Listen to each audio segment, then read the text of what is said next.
Bonjour et bienvenue. Pour l'exercice suivant, sur la réfraction, j'ai pris un exercice des Olympiades et j'ai fait encore plus difficile. D'ailleurs, voilà, c'est comme ça qu'on va avancer en faisant des exercices un peu plus difficiles. Alors, qu'est-ce qu'on a? Qu'est-ce que l'exercice nous donne? Qu'est-ce qu'il nous demande?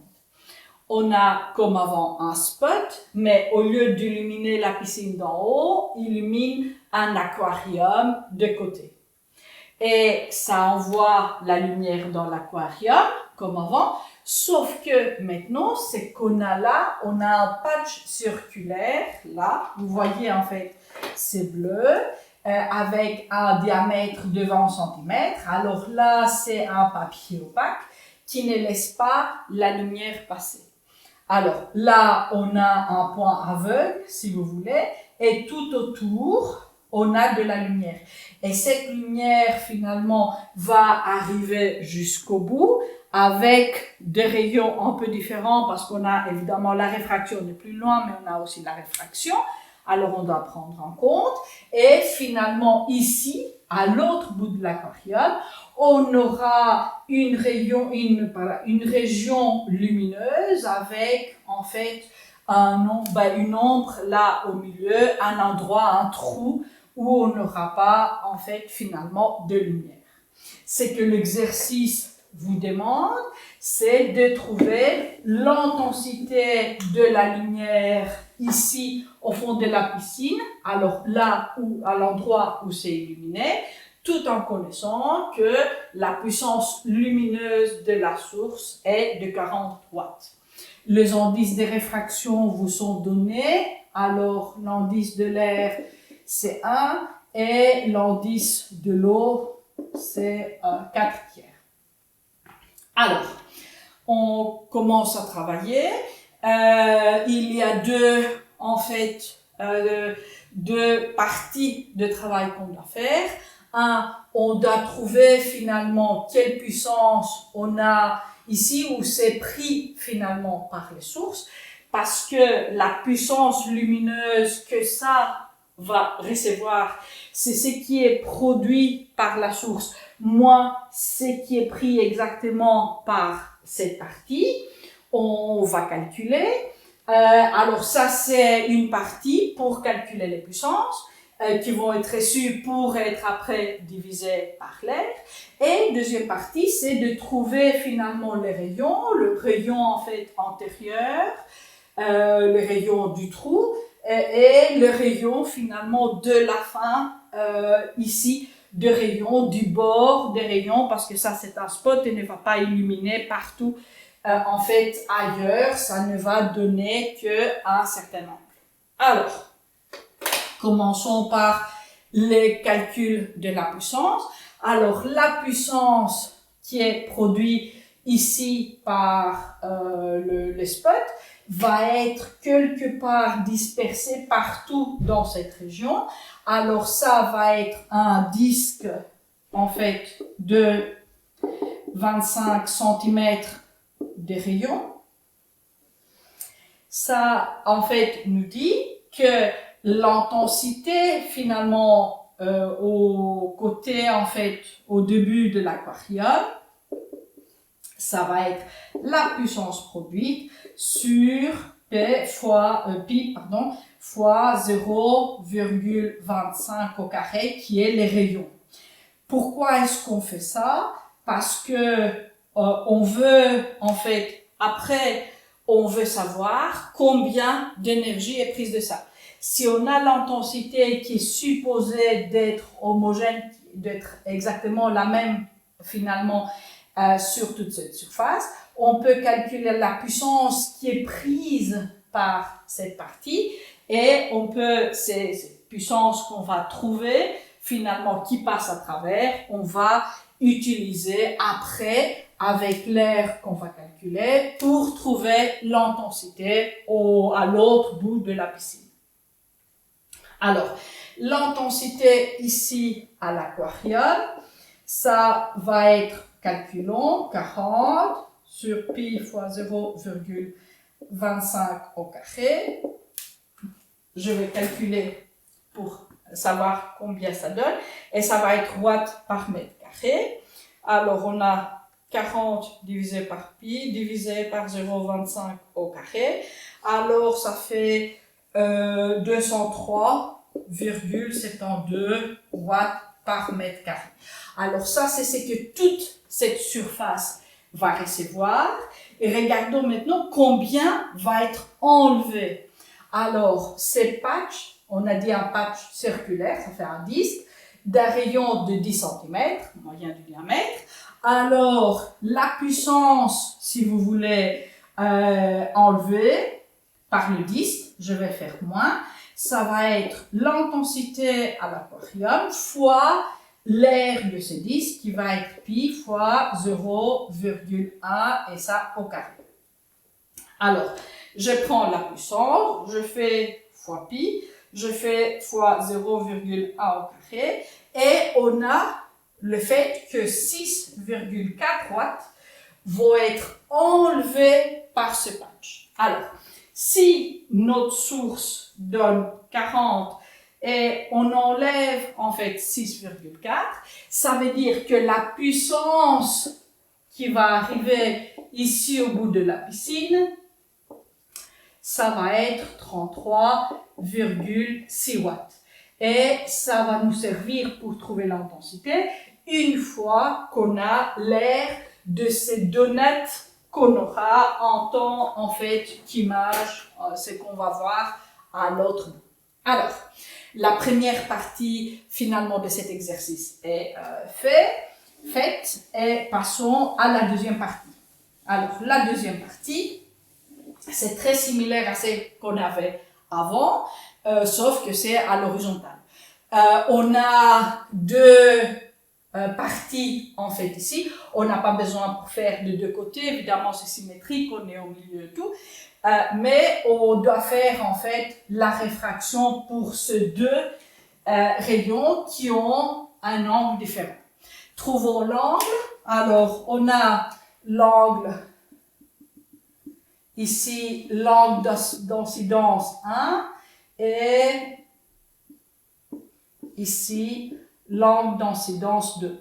Ces deux vont nous donner, en fait, vont nous aider à trouver les rayons 1 et les rayons 2 respectivement.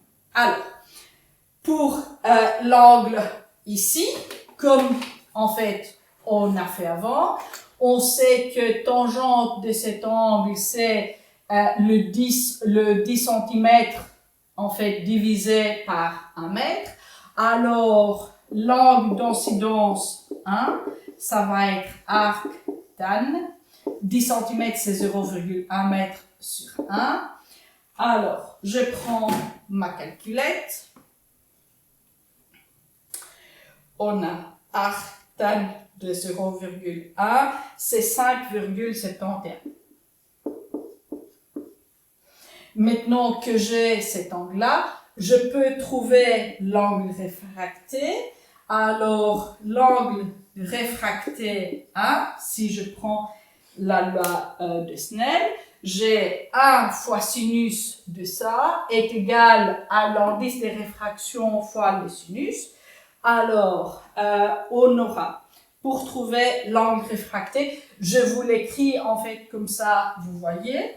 Alors, le sinus de l'angle réfracté va être NR fois sinus de l'angle R1 sur sinus, sur l'indice de réfraction dans l'eau. Et pour enlever le sinus, on va faire arc sin.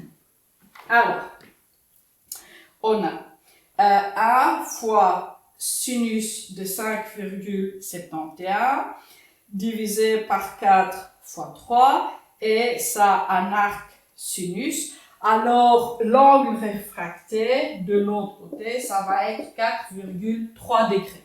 Ça veut dire qu'ici, ça va partir avec 4,3 degrés. Je vais le faire un peu exagéré, plus que 4,3, mais pour vous montrer en fait le triangle après. Alors ça va être l'angle réfracté qui va nous aider à trouver les rayons 1, les rayons du trou. et les rayons du trou, ça va être les rayons qu'on avait avant, plus autant que ça va donner en fait quand ça arrive à l'autre bout. On les fera après, mais faisons aussi pour l'angle d'incidence 2, de nouveau, arc tangente. L'opposé maintenant c'est 0,25 sur 1 mètre, parce qu'on a 1 mètre de distance. Alors, je prends la calculette et on a arc tangente de 0,25 qui fait 14 degrés. Et alors, l'angle réfracte 2, même formule. Alors, on fait les sinus de cet angle fois A divisé par 4 et fois 3. Et après, on fait arc sinus. Alors, l'angle réfracté va être 10,5 degrés. Alors, on a nos deux rayons. Nos deux rayons qui vont sortir. Alors ici, ça va être 10,5 degrés. Je n'ai pas fait en fait du tout à l'échelle. Alors j'ai dessiné seulement pour avoir une vue de ce qui va se passer, pour savoir faire pour après et s'en fichant un peu exact de valeur. Alors, ici, pour R1, on aura 0,1 qui est les rayons, plus cette partie qui est l'opposé. Alors, comme avant, en fait, on va travailler à travers la tangente. Parce qu'on a exactement ça. On a l'angle et on sait que la tangente de l'angle c'est ça divisé par ça. Ça veut dire que ces morceaux qu'on va chercher, le R+, je vais effacer ici.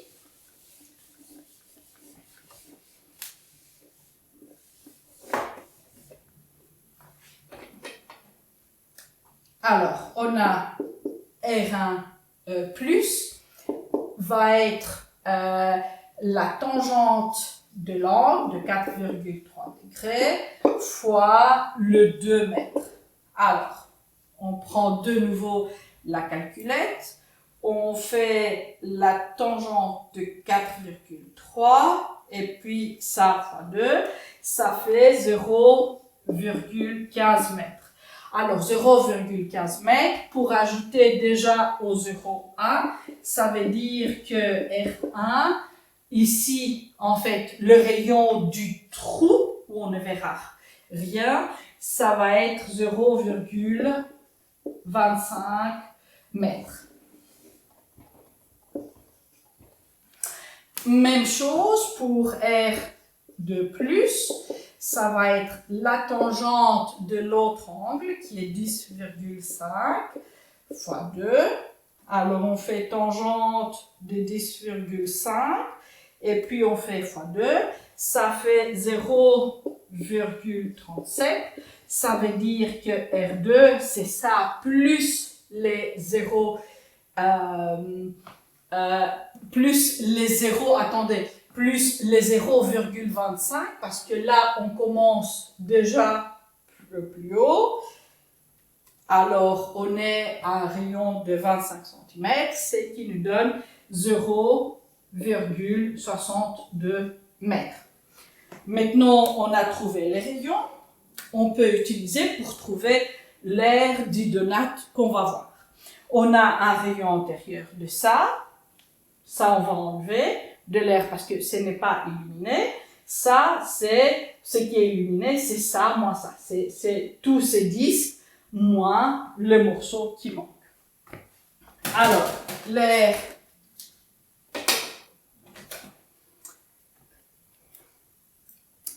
Pour trouver l'air, je vais faire 0,60 au carré, moins 0,25 au carré, et ça fois pi. Et alors, l'air, c'est 1,01 mètre carré.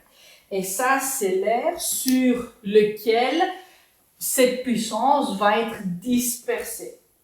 Et pour trouver, dernière étape, pour trouver l'intensité